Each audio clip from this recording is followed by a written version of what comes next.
चांगलेच आक्रमक झालेत। मसाजोगचे ग्रामस्थ आणि संपूर्ण देशमुख कुटुंब आज मोबाईल टॉवरवरती चढून आंदोलन करणार आहेत। वाल्मी कराडवरती 302चा गुन्हा दाखल करून मकोका लावावा अशी मागणी त्यांनी केली।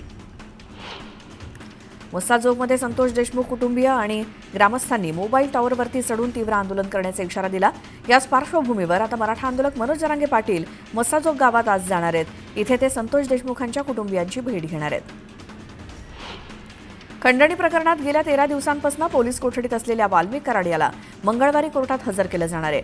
सीआयडीच्या अधिकाऱ्यांकडून कोर्टात सादर केल्या जाणाऱ्या तपासाच्या पुढील मुद्द्यांवरती कराड याचा कोठडीतला मुक्काम थांबणार की लांबणार हे ठरेल। भाजप नेते किरीट सोमय्या आज अमरावतीचा दौरा करणार आहेत। अंजनगाव सुर्जी तहसील कार्यालयानं 1100 रोहिंग्यांना जन्मदाखले दिल्याचा आरोप सोमय्यांनी केला होता। त्या पार्श्वभूमीवर ते आज अंजनगाव इथल्या तहसीलदारांची भेट घेणार आहेत। त्यानंतर जिल्हाधिकाऱ्यांची भेट घेतील। या प्रकरणी किरीट सोमय्या मोठा खुलासा करण्याची शक्यता आहे। किरीट सोमय्यांच्या अमरावती दौऱ्यावरून खासदार बळवंत वानखेडे यांनी टीका केली। सोमय्यांना दंगली भडकावायच्या असून अमरावतीतलं वातावरण अस्थिर करण्याचं त्यांचं षडयंत्र असल्याचा आरोप वानखेडेंनी केला। इतक्या मोठ्या प्रमाणात बांगलादेशी रोहिंगे अमरावतीमध्ये येत असतील तर गृहमंत्र्यांना माहीत झालं नसतं का असा सवाल त्यांनी केला। विरोधी पक्षनेते अंबादास दानवे आज रायगड दौऱ्यावरती आहेत। किल्ले रायगडाला दानवे भेट देणार असून तळी येथील पुनर्वसनाच्या कामाची पाहणी करणार आहेत।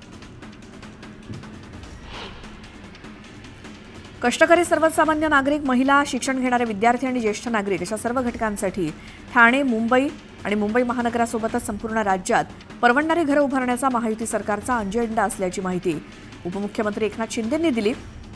सर्वसामान्यांच्या घरासंबंधी कायदा करणं आणि त्याची अंमलबजावणी करण्याची जबाबदारी आपण घेत असल्याची ग्वाही उपमुख्यमंत्री एकनाथ शिंदेंनी दिली। लासलगावात कांदा उत्पादक शेतकरी संघटना आक्रमक झाली। कांद्यावरील 20% निर्यात शुल्क रद्द करण्यात यावं या मागणीसाठी कांदा उत्पादक आज आंदोलन करणार आहेत। सातत्यानं कांद्याच्या दरात घसरण होत असल्यामुळे कांदा उत्पादक शेतकरी अडचणीत सापडलाय। बांगलादेशनं भारतीय कांदा उत्पादक शेतकऱ्यांचं टेन्शन वाढवलंय। यावर्षी बांगलादेशात कांद्याच्या लागवडीत सुमारे 30%ची वाढ झाली आहे। त्यामुळे भारतातल्या कांदा उत्पादकांना दणका बसण्याची शक्यता आहे। नवीन वर्षाच्या सुरुवातीला सर्वसामान्यांवरती महागाईची संक्रांत आली आहे। संक्रांतीच्या तोंडावर भेंडी, पापडी वाल, वांगी आणि गाजर 15 ते 20% महागलंय। 120 रुपये किलोनं मिळणारा वाल तब्बल 200 रुपयांवर गेलाय तर 60 रुपयांना मिळणारी वांगी 100 रुपयांवर गेली आहेत। भोगी आणि मकर संक्रांतीमुळे बोरांची आवक जास्त झाली आहे। मागणी वाढल्यामुळे बोरांच्या भावात 20%ची वाढ झाली तर लिंबाच्या भावात सुद्धा 10 ते 15%नी वाढ झाली आहे। मागणी आणि पुरवठा यातील समतोलामुळे उर्वरित फळांचे भाव मागील आठवड्याच्या तुलनेत स्थिर असल्याची माहिती व्यापाऱ्यांनी दिली। पीएमपीएमएल बसमधून विनातिकीट प्रवास करणाऱ्या प्रवाशांची संख्या दिवसेंदिवस वाढतीये। मागील वर्षभरात तब्बल 18,000 प्रवाशांनी विनातिकीट प्रवास केला असून प्रवाशांकडून 1 कोटीपेक्षा जास्त दंड वसूल करण्यात आलाय। पुण्यातील सहकारनगर, चतुशृंगी, विश्रांतवाडी, वारजे आणि मार्केट यार्ड या भागातील नायलॉन मांजा विकणाऱ्यांवरती पोलिसांनी कारवाई केली। नायलॉन मांजा विकणाऱ्यांवरती गुन्हा दाखल करण्यात आला असून 36,000चा मुद्देमाल जप्त करण्यात आलाय। नागपुरात पोलिसांकडून पतंगबाजी करणाऱ्यांवरती ड्रोनच्या माध्यमातून वॉच ठेवला जाणार आहे। यावेळी नायलॉन मांजाचा वापर करणाऱ्यांवर कारवाई केली जाईल। नागपूर मेट्रो रेल्वे मार्गाजवळ पतंग उडवू नका, नायलॉन मांजाचा वापर टाळावा असं आवाहन नागपूर मेट्रो प्रशासनानं केलं। पतंग किंवा मांजा विद्युत तारांमध्ये अडकल्यामुळे दुर्घटना घडू शकते, त्यामुळे हे आवाहन करण्यात आलंय। नागपूरच्या मुख्यमंत्री सचिवालयात मुख्यमंत्री वैद्यकीय सहाय्यता निधी कक्षाची स्थापना करण्यात आली। विदर्भातील 10 जिल्ह्यातील नागरिकांना गंभीर आजारासाठी अर्थसहाय्य मिळावं यासाठी नागपुरात देखील कक्ष स्थापन करण्यात आलाय। मेयोमध्ये कार्यरत असलेले डॉक्टर सागर पांडेवर कक्षप्रमुख म्हणून जबाबदारी बघतायत। छत्रपती संभाजीनगरात विभागीय क्रीडा संकुल समितीच्या बँक खात्यावरनं 21,59,00,000चा अपहार प्रकरणात मुख्य आरोपी हर्षचा लॅपटॉप पुणे सायबर लॅबमध्ये क्लोनिंगसाठी पाठवण्यात आलाय। ही प्रक्रिया पूर्ण झाल्यानंतर हर्षनं कोणते व्यवहार केले हे ईमेलच्या तपासात समोर येईल। सोलापुरातील सिद्धार्थनगर येथील वैभव वाघे याच्या हत्येच्या निषेधार्थ कॅन्डल मोर्चा काढण्यात आला। सिद्धार्थनगर येथील मारहाणीत वैभव वाघे याचा मृत्यू झाला होता। कोल्हापूरच्या पन्हाळामध्ये बकरी चोरणाऱ्या टोळीच्या पोलिसांनी मुसक्या आवळल्यात। टोळीकडनं 2.5 लाखांचा मुद्देमाल जप्त केलाय। अमरावतीच्या राजकारणात राणा दाम्पत्य आणि यशोमती ठाकूर किंवा बच्चू कडूंचा वाद काही नवा नाही, मात्र आमदार रवी राणांनी केलेल्या एका विधानामुळे राजकीय चर्चेला उधाण आलंय. जिल्ह्यात कोणताही नेता आमचा दुश्मन नाही. जिल्ह्यातील कोणत्याही आमदारांनी मला चहा प्यायला बोलावलं तर मी त्यांच्या घरी जायला तयार आहे किंवा त्यांनी माझ्या निवासस्थानी चहा पिण्यासाठी यावं, असं रवी राणा म्हणाले. छत्रपती संभाजीनगरमध्ये नायलॉन मांजामुळे सुमारे 20 जण जखमी झाले. पोलिसांनी शहरात नायलॉन मांजा विरोधात जनजागृती सुरू केली आहे. नायलॉन मांजा वापरणाऱ्या आणि विक्रेत्यांवरती गुन्हे दाखल करण्याचा इशारा पोलिसांनी दिलाय. आतापर्यंत 50 जणांवर गुन्हे दाखल झालेत. कोल्हापूर पोलिसांच्या स्थानिक गुन्हे अन्वेषण शाखेनं गांजा विरोधात कारवाई केली. या प्रकरणी राजस्थानहून आलेल्या दोघांना अटक करण्यात आली आहे. टोरेस कंपनीनं आठवड्याला 11% व्याज परतावा देण्याच्या नावावर मुंबई आणि इतर शहरात गुंतवणूकदारांची कोट्यवधी रुपयांची आर्थिक फसवणूक केली.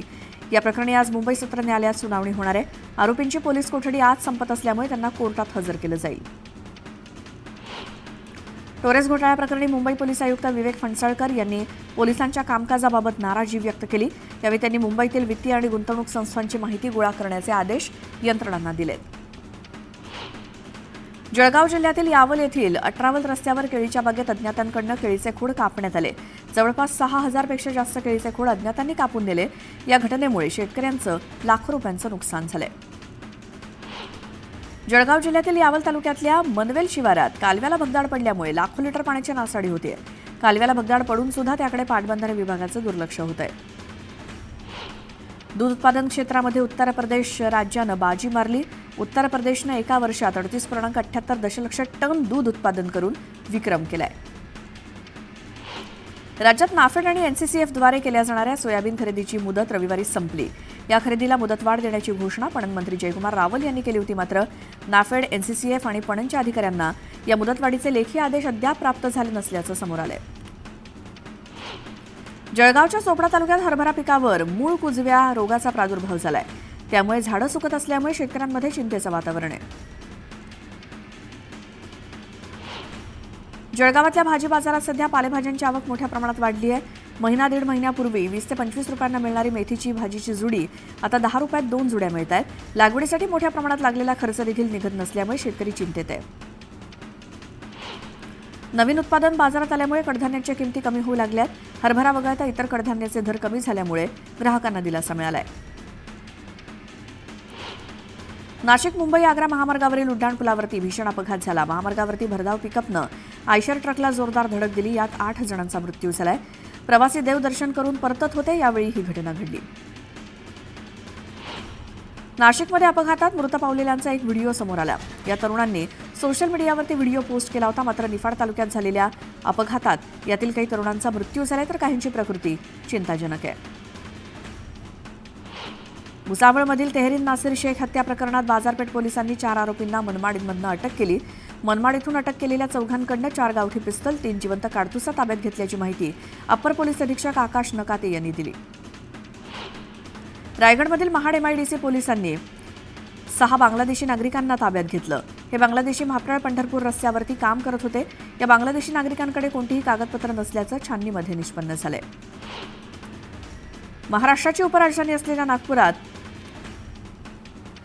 लाडक्या लेकींच्या सुरक्षेचा थांगपत्ता नसल्याचं चित्र आहे. शहरात प्रेमसंबंध, अनैतिक संबंध अशा घटनांचं सत्र वाढलं असून वर्षभरात तब्बल 559 मुली आणि महिला बेपत्ता झाल्याची माहिती समोर आली आहे. मुंबईमध्ये वाशी सेक्टर 19च्या मार्गावर भीषण आग लागली. सुदैवाने यात कुठलीही जीवितहानी झाली नाही. आग लागल्यानंतर तात्काळ अग्निशमन दलाकडून आगीवर नियंत्रण मिळवण्यात आले. मालेगावच्या टेहरे फाट्याजवळ मुंबई आग्रा महामार्गावर भरधाव वेगानं जाणाऱ्या कारनं 8 वर्षांच्या मुलाला धडक दिली. या अपघातानंतर त्या मुलाला काही मीटर फरफटत नेल्याचं दिसलं आणि त्याचा जागीच मृत्यू झालाय. थरकाप उडवणारी ही घटना सीसीटीव्हीत कैद झाली आहे. कार चालक फरार आहे. यावेळी संतप्त नागरिकांनी रास्ता रोको आंदोलन केलं. साताऱ्यातील छत्रपती शिवाजी महाराज संग्रहालयात असलेली ऐतिहासिक वाघनखं लवकरच निरोप घेणार आहेत. 31 जानेवारीपर्यंतच ही वाघनखं शिवप्रेमींना पाहता येणार असून त्यानंतर ती नागपूर इथल्या संग्रहालयामध्ये विसावा घेणार आहेत. केंद्रीकृत पेन्शन पेमेंट प्रणालीमुळे कर्मचारी भविष्य निधी संघटनेच्या 78 लाख निवृत्तीवेतनधारकांना आपलं निवृत्तीवेतन कोणत्याही बँक शाखेतनं काढणं शक्य होणार आहे. 1 जानेवारी 2025 रोजी CPPS यंत्रणा लागू करण्यात आली आहे. सलून आणि ब्युटी पार्लर साहित्याच्या दरामध्ये वाढ झाली आहे. GST आणि कारागिरांचे दर सुद्धा वाढलेत. त्यामुळे केस कापणं, दाढी, केस रंगवणं, फेशियल आणि इतर सेवांचे दर वाढलेत. पश्चिम रेल्वेच्या चर्चगेट आणि मध्य रेल्वेच्या सीएसएमटी स्थानकाबाहेर टॅक्सी चालकांकडून प्रवाशांची सर्रास लूट सुरू आहे. मुजोर टॅक्सी चालकांकडून मीटर न जाण्यासाठी नकार देऊन प्रवाशांना केवळ शेअरिंगचा पर्याय उपलब्ध असल्याचं चित्र सर्रास दिसतंय. 19 जानेवारीला आरे ते बीकेसी या पहिल्या टप्प्यातील भुयारी मेट्रोच्या विमानतळ T2 स्थानकाचं प्रवेशद्वार देखभालीसाठी बंद ठेवलं जाणार आहे. त्यामुळे प्रवाशांना A2 या प्रवेशद्वाराचा वापर करावा लागणार आहे. धाराशिवमध्ये एका माकडानं चक्क बस प्रवासाचा आनंद घेतला. बसच्या टपावरती बसून माकडानं तब्बल 20 किलोमीटरचा प्रवास केला. याचा व्हिडिओ सोशल मीडियावर चांगलाच व्हायरल होतोय. चाळीसगावच्या कन्नड घाटात मागील अनेक महिन्यांपासून एका माकडानं चालकांसोबतच लहान मुलांचा चावा घेऊन त्यांना जखमी केलं होतं. अखेर या पिसाळलेल्या माकडाला जेरबंद करण्यात वनविभागाला यश आलंय. राज्यातील विना अनुदानावरील शाळा टप्पा अनुदानावरती आल्यानंतर लगेचच इंग्रजी शाळांच्या मान्यतेच्या खिरापती वाटल्यामुळे राज्यभरातील सरकारी मराठी शाळांच्या विद्यार्थी संख्येला गळती लागली आहे. राज्यातील तब्बल 15,345 शाळांमध्ये पटसंख्या 1 ते 100 दरम्यान घसरली आहे. मुंबईतील 100हून अधिक उड्डाणपूल, पादचारी पूल, स्कायवॉक, सबवे आदींची दुरवस्था झाली आहे. त्यांच्या तातडीच्या मोठ्या दुरुस्तीची गरज आहे. मुंबईकरांचा प्रवास मात्र त्यामुळे जीवघेणा बनलाय. त्यातील 8 पूल धोकादायक बनल्यामुळे ते पादचारी आणि वाहन चालकांसाठी आधीच बंद केलेत. कुर्ला बेस्ट अपघाताला महिना उलटून गेलाय तरी देखील उपक्रमकडून अपघाताचा अहवाल समोर आलाय. उपक्रमाच्या महाव्यवस्थापकपदी कायम अधिकाऱ्यांची नियुक्ती झाली आहे. गेल्या 4 वर्षात 3 महाव्यवस्थापक झाले. त्यामुळे महाव्यवस्थापकाची बेस्ट घडी काही बसेना अशी परिस्थिती उपक्रमाची झाली असल्याचं चित्र आहे. मुंबईमध्ये आरटीओनं 2019 पूर्वी नोंदणी झालेल्या वाहनांवरती HSRP लावणं बंधनकारक केलंय. याची अंमलबजावणी 7 जानेवारीपासून सुरू करण्यात आली असून पहिल्या 2 दिवसात सुमारे 10,000 वाहनांवरती बसवण्यात आली असल्याचं अधिकाऱ्यांनी सांगितलं. तर ही नंबर प्लेट बसवण्यासाठी 31 मार्चपर्यंतची मुदत देण्यात आली आहे. जे रुग्णालयात 36 वर्षांच्या मेंदूमृताच्या कुटुंबियांनी अवयवदानाचा निर्णय घेतला. त्यामुळे 7 रुग्णांना जीवदान मिळालं. या अवयवदानातनं 2 किडन्या, फुफ्फुसं, हृदय, स्वादुपिंड, यकृत, लहान आतडं आणि डोळे दान करण्यात आले असून मुंबईतल्या या वर्षातील हे दुसरं अवयवदान आहे. राज्यातील 1,40,000 डॉक्टरांची नोंदणी पूर्ण झाली आहे. मात्र ज्यांनी अद्यापही नोंदणी केलेली नाही त्या डॉक्टरांवरती नववर्षात कारवाई केली जाणार आहे. असा निर्णय महाराष्ट्र वैद्यकीय परिषदेनं घेतला.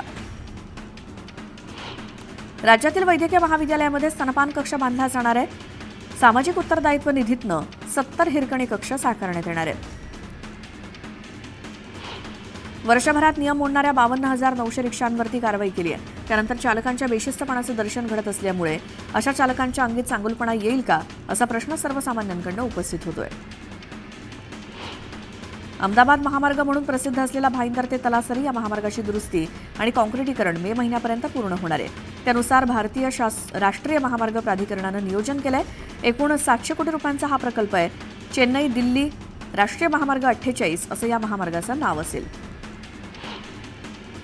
आता 10वी आणि 12वी पास विद्यार्थ्यांना सरकारी नोकरीसाठी सुवर्णसंधी उपलब्ध झाली आहे. भारतीय रेल्वेकडून क्रीडा कोट्यातून विद्यार्थ्यांसाठी मोठ्या प्रमाणात भरती केली जाणार आहे. पालिकेतर्फे रस्ते धुवून स्वच्छ करणं, रस्त्यावरची धूळ साफ करणं, त्यासोबत कचरा उचलणे या कामांसाठी वेगवेगळ्या अद्ययावत यंत्रांचा वापर केला जातोय. त्यासाठी मार्चपर्यंत आणखी 15 यांत्रिकी झाडू, कचरा उचलणारी यंत्र घनकचरा विभागाच्या ताफ्यात दाखल होणार आहेत.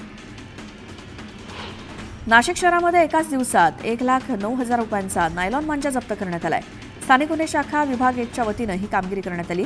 गुन्हे शाखा 1चे वरिष्ठ पोलीस निरीक्षक मधुकर कड यांच्या मार्गदर्शनाखाली अधिकारी आणि कर्मचाऱ्यांचं पथक तयार करण्यात आलं. मकर संक्रांती निमित्तानं भुसावळमध्ये पतंग खरेदीसाठी नागरिकांनी गर्दी केली. दुकानांमध्ये विविध रंगांचे आणि कार्टून असलेले पतंग बाजारात विकण्यासाठी आलेत. पोलिसांकडून नायलॉन मांजा विरोधात कारवाई वाढलेली असताना आता विक्रेत्यांनी ऑनलाईन विक्रीवर देखील भर दिलाय.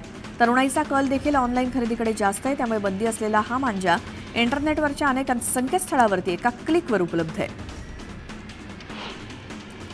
येत्या काळात पुण्याची ओळख इलेक्ट्रॉनिक क्लस्टर म्हणून समोर येईल. उद्योजक आणि कंपन्या पुण्यामध्ये आकर्षित होऊन रोजगाराच्या संधी उपलब्ध होतील असं मत मंत्री अश्विनी वैष्णव यांनी व्यक्त केलं.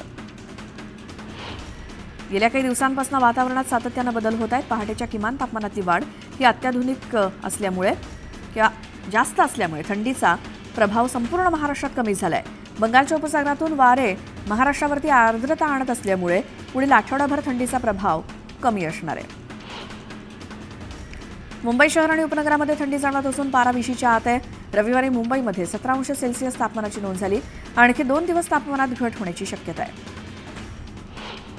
शिवडी नावाशेवा अटल सेतूवरनं वर्षभरात 82,81,000 वाहनांनी प्रवास केला.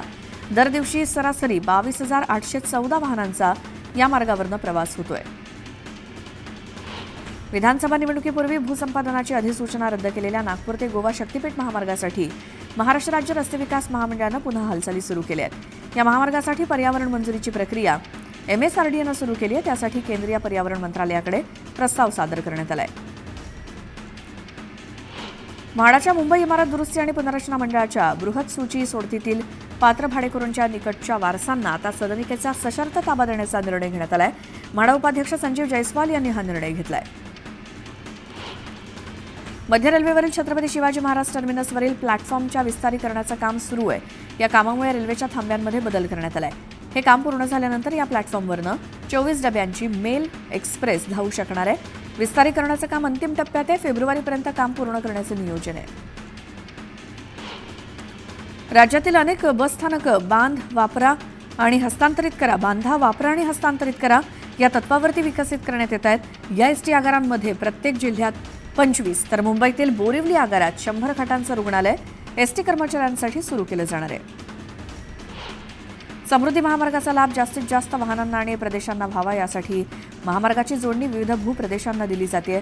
समृद्धी महामार्गावरनं राजधानी दिल्लीकडे जाणाऱ्या रस्त्याचं काम नुकतंच पूर्ण झालं असून त्यामुळे मुंबई ते दिल्ली किंवा नागपूर ते दिल्ली हा प्रवास सुलभ होणार आहे. आता प्रवाशांना ट्रॅव्हलच्या तिकिटातच विमान प्रवास करता येणार आहे. एअर इंडिया एक्सप्रेसनं फ्लॅश सेलची घोषणा केली. यात फक्त 1,500 रुपयांपेक्षा कमी किमतीत विमान प्रवास करता येणार आहे. राज्यामध्ये 45 क्विंटल तुरीची आवक झाली. यात अहिल्यानगर बाजारात तुरीला 6,900 रुपये दर मिळाला तर परभणी जिल्ह्यात लाल तुरीला 7,250 रुपयांचा सरासरी दर मिळालाय. पारनेर बाजारात लाल कांद्याची 16,629 क्विंटल तर पुणे बाजारात लोकल कांद्याची 16,071 क्विंटलची कांदा आवक झाली. लाल कांद्याला पारनेर बाजारात 1,700 रुपये तर भुसावळ बाजारात 1,200 रुपयांचा दर मिळाला. जळगाव रेल्वे स्थानकाजवळ ताप्ती गंगा एक्सप्रेसवर एका अज्ञातानं दगडफेक केली. रेल्वे बोगीचा 6व्या कोचमधील खिडकीची काच फुटली असून कुणीही जखमी झालेलं नाही. या प्रकरणी रेल्वे पोलिसात गुन्हा दाखल करण्यात आलाय.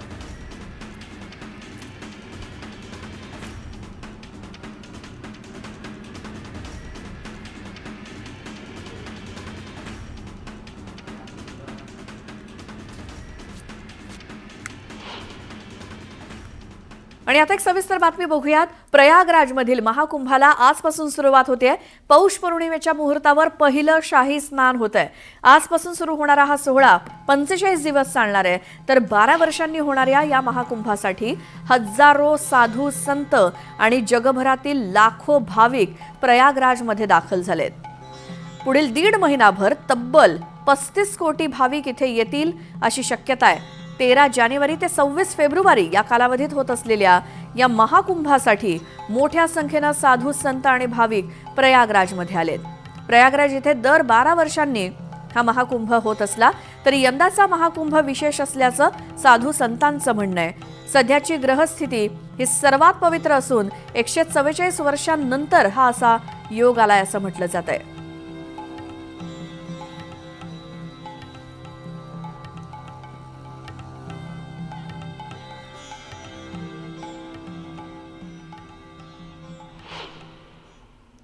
आता पुन्हा पाहूयात बातम्या सुपरफास्ट. महाकुंभाच्या निमित्तानं प्रयागराजमध्ये कडेकोट सुरक्षा व्यवस्था ठेवण्यात आली आहे. ठिकठिकाणी पोलिसांच्या छावण्या उभारण्यात आल्या आहेत आणि AI कॅमेऱ्याद्वारे सुद्धा नजर ठेवली जाते. कुंभमेळ्यामध्ये एकही भाविक उपाशी राहणार नाही. प्रयागराजमध्ये प्रत्येकाला मोफत भोजन मिळणार आहे. पुण्य मिळवण्यासाठी अनेक संस्था अन्नदान करणार आहेत. महाकुंभाला आजपासून सुरुवात झाली आहे. या महाकुंभाला स्टीव्ह जॉब्स यांची पत्नी लॉरेन पॉवेल जॉब्स प्रयागराजमध्ये दाखल झाल्यात. महाकुंभाच्या काळात त्या स्वामी कैलाश नंदगिरी यांच्या आश्रमात मुक्कामी असणार आहेत. उत्तर प्रदेश परिवहन विभागानं दुचाकी वाहनांमुळे होणारे अपघात आणि मृत्यूच्या घटना कमी करण्यासाठी राज्यभर नो हेल्मेट नो पेट्रोल धोरण लागू केलंय. तर हेल्मेट न घालता येणाऱ्यांना पेट्रोल देऊ नये असे निर्देश पेट्रोल पंप चालकांना दिलेत. अंतराळामध्ये डॉकिंग प्रयोग करण्यासाठी प्रक्षेपित केलेल्या 2 उपग्रहांना चाचणी दरम्यान 3 मीटर अंतरावरती आणण्यात आलंय आणि नंतर सुरक्षितपणे परत नेण्यात आलं, अशी माहिती इस्रोनं दिली. भाजप सत्तेत आल्यास झोपडपट्ट्या नष्ट करेल असा दावा अरविंद केजरीवाल यांनी केला. तर भाजपला सत्ता मिळाल्यास जमीन संपादनाकडे त्यांचा जास्त कल असेल असं म्हणत केजरीवालांनी भाजपवर हल्लाबोल केला. केंद्रीय गृहमंत्री अमित शहांनी विरोधकांच्या इंडिया आघाडीवरती हल्लाबोल केला. इंडिया आघाडी तुटण्याच्या मार्गावरती असं अमित शहांनी म्हटलं. पंतप्रधान नरेंद्र मोदी आज जम्मू काश्मीरच्या सोनमर्ग इथल्या जेडमोड टनलचं उद्घाटन करणार आहेत. 6.5 किलोमीटर लांबीचा हा टनल आहे. या प्रकल्पासाठी 2400 कोटी रुपये खर्च करण्यात आले. दिल्लीमध्ये निवडणुकीच्या पार्श्वभूमीवर भाजप आणि आपमध्ये आरोप प्रत्यारोपांच्या फैरी रंगू लागल्या आहेत. प्रचाराच्या वेळी केजरीवाल समर्थकांनी केलेल्या टीकेचा भाजपकडनं ट्विटरवरून समाचार घेण्यात आला. सत्तेत आल्यास 1 वर्षासाठी दिल्लीतील सुशिक्षित बेरोजगारांना दरमहा 8,500 रुपये देण्याचं आश्वासन काँग्रेसनं दिलं. विधानसभा निवडणुकांपूर्वी काँग्रेसनं केलेली ही तिसरी घोषणा आहे. युवा उडान योजनेअंतर्गत ही आर्थिक मदत दिली जाणार असून ती मोफत नसल्याचं काँग्रेसचे सरचिटणीस सचिन पायलट यांनी पत्रकार परिषदेत सांगितलं. दिल्ली विधानसभा निवडणुकांची घोषणा केल्यानंतर प्रचाराला वेग आलाय. काँग्रेस नेते राहुल गांधी आजपासून प्रचाराला सुरुवात करणार आहेत. संध्याकाळी 5 वाजता सीलमपूरमध्ये राहुल गांधी रॅली काढणार आहेत. दिल्लीच्या मुख्यमंत्री आतिशी मार्लेना आज त्यांचा उमेदवारी अर्ज दाखल करणार आहेत. कालाकाजी भागात उमेदवारी अर्ज भरण्यापूर्वी रोड शोचं आयोजन करण्यात आलंय. रोड शो नंतर आतिशी उमेदवारी अर्ज भरतील. दिल्ली निवडणुकीत भाजपनं आणखी एका उमेदवाराचं नाव जाहीर केलंय. मुस्तफाबादमधनं मोहनसिंह बिष्टला तिकीट देण्यात आलंय. आतापर्यंत भाजपनं 59 उमेदवारांची नावं जाहीर केली आहेत. काही बांगलादेशी नागरिकांचा पश्चिम बंगालमध्ये घुसखोरी करण्याचा प्रयत्न फसलाय. बीएसएफच्या जवानांनी 24 बांगलादेशी आणि 2 रोहिंग्यांना ताब्यात घेत पुन्हा बांगलादेशमध्ये सोडलं. नेहरू योगायोगानं पंतप्रधान झाले होते. पटेल आणि आंबेडकर हेच खरे देशाचे पंतप्रधान होते असं वक्तव्य केंद्रीय मंत्री मनोहर लाल यांनी केलंय. छत्तीसगडमध्ये नक्षलवाद्यांविरोधात मोठी कारवाई करण्यात आली. सुरक्षा दलाकडनं 5 नक्षलवाद्यांचा खात्मा करण्यात आला. नक्षलवाद्यांकडनं शस्त्र देखील जप्त करण्यात आली आहेत. उत्तर प्रदेशच्या फतेहपूरमध्ये अंमली पदार्थ विरोधी पथक तसंच पोलिसांनी मोठी कारवाई केली. आंध्र प्रदेशहून हरियाणाला जाणारा ट्रकमधनं 4 कोटींचा गांजा जप्त करण्यात आला. यावेळी 2 तस्करांना अटक करण्यात आली. झारखंडच्या पश्चिमी सिंहभूममध्ये मोठा कट उधळून लावण्यात आलाय. जंगलामध्ये शोध मोहिमेदरम्यान 6 आयडी जप्त करण्यात आलेत. सुरक्षा दलांकडनं आयडी निकामी करण्यात आले. उत्तराखंडच्या पौडीमध्ये भीषण अपघात झाला. यात्रेकरूंनी भरलेली बस दरीत कोसळली. यात 6 जणांचा मृत्यू झालाय. 22 जण जखमी झालेत. राजस्थानमधल्या धोलपूर इथे एका मेडिकल दुकानातनं चोरट्यानं रोख रक्कम चोरली. ही संपूर्ण घटना सीसीटीव्हीत कैद झाली. राजस्थानमधील कोटा इथे एका घरावरती हल्लेखोरांनी लाठ्या काठ्या आणि तलवारीनं हल्ला केला. हल्ल्यामुळे संपूर्ण परिसरात दहशत पसरली असून पोलिसांनी सीसीटीव्हीच्या मदतीनं चोरट्यांचा शोध सुरू केलाय. मध्य प्रदेशच्या रतलाममध्ये नीलगाईनं एका दुचाकीस्वाराला धडक दिली. नीलगाईच्या धडकेत दुचाकीस्वार जखमी झालाय. यूपीच्या मथुरामध्ये एका ज्वेलरीच्या दुकानात बदमाशांनी बंदुकीच्या जोरावर दरोडा टाकला. पोलिसांनी चकमकीत 2 बदमाशांना अटक केली. उत्तर प्रदेशातल्या आग्रा इथे एका रस्त्याच्या वादातनं 2 पक्षांमध्ये जोरदार मारामारी आणि गोळीबार झाला. या घटनेचा व्हिडिओ सोशल मीडियावरती व्हायरल झालाय. उत्तर प्रदेशातील मथुरा इथे आर्मी परिसरात बिबट्या दिसल्यामुळे दहशत पसरली आहे. बिबट्याच्या वनविभागाचं पथक त्यासाठी सक्रिय झालं असून अद्यापपर्यंत बिबट्या पकडला गेला नसून त्याचा शोध घेण्यात वनविभागाचे कर्मचारी प्रयत्न करत आहेत. दिल्लीमध्ये थंडीनं कहर केलाय. गाझियाबादमध्ये तापमानात दिवसेंदिवस घट होत असल्यामुळे प्रशासनानं मोठा निर्णय घेतला. या ठिकाणी 18 जानेवारीपर्यंत 8वी पर्यंतच्या शाळा बंद ठेवण्याचे आदेश देण्यात आले. हिमाचल प्रदेशातील लाहोल स्पिती येथे हिमवृष्टीनं पर्यटकांच्या चेहऱ्यावरती आनंद पसरला. अनेक ठिकाणी बर्फवृष्टीमुळे वाहतूक कोंडी झाली आहे. तर मैदानी भागात काही ठिकाणी पाऊस आणि दाट धुकं आहे. चीनमध्ये HMPVनं हाहाकार माजवला असतानाच दुसरीकडे मंकीपॉक्स व्हायरस क्लॅब 1B नवीन व्हेरियंटनं धडक दिली आहे. एका प्रवाशामध्ये हा संसर्ग आढळलाय आणि या व्यक्तीच्या संपर्कात आलेल्या 4घांनाही याची लागण झाली आहे. अमेरिकेचे नवनिर्वाचित राष्ट्राध्यक्ष डोनाल्ड ट्रम्प यांचा शपथविधी 20 जानेवारीला होणार आहे. हा शपथविधी सोहळ्यासाठी भारताला देखील आमंत्रण देण्यात आलंय. परराष्ट्र मंत्री जयशंकर भारताचं प्रतिनिधित्व करणार आहेत. पाकिस्तानच्या बलुचिस्तान प्रांतात मिथेन वायूमुळे झालेल्या स्फोटात कोळसा खाण कोसळण्याच्या घटनेतील मृतांची संख्या आता 11 वरती गेली आहे. बुधवारी खाण कोसळल्यामुळे 12 कामगार यात अडकले होते. अमेरिकेच्या कॅलिफोर्नियात जंगलात लागलेल्या आगीचं तांडव सुरूच आहे. आतापर्यंत 16 जणांचा मृत्यू झालाय तर 16 लाख कोटींहून अधिक रुपयांचं नुकसान झालंय. अमेरिकेतल्या पॉश परिसर असलेल्या लॉस एंजेलिस गेल्या 6 दिवसांपासून जळतोय. जंगलातून पसरणारी आग निवासी भागात आली आहे. या परिसरातील जवळपास 40,000 एकर जमीन आगीनं वेढली गेली आहे. 12,000हून अधिक इमारती जळून खाक झाल्या आहेत. क्रीडाप्रेमींची प्रतीक्षा आता संपुष्टात आली आहे. 23 मार्चपासून IPLला सुरुवात होणार असल्याचं BCCIनं जाहीर केलं. तसंच फायनलचा सामना 25 मे रोजी खेळवला जाणार आहे.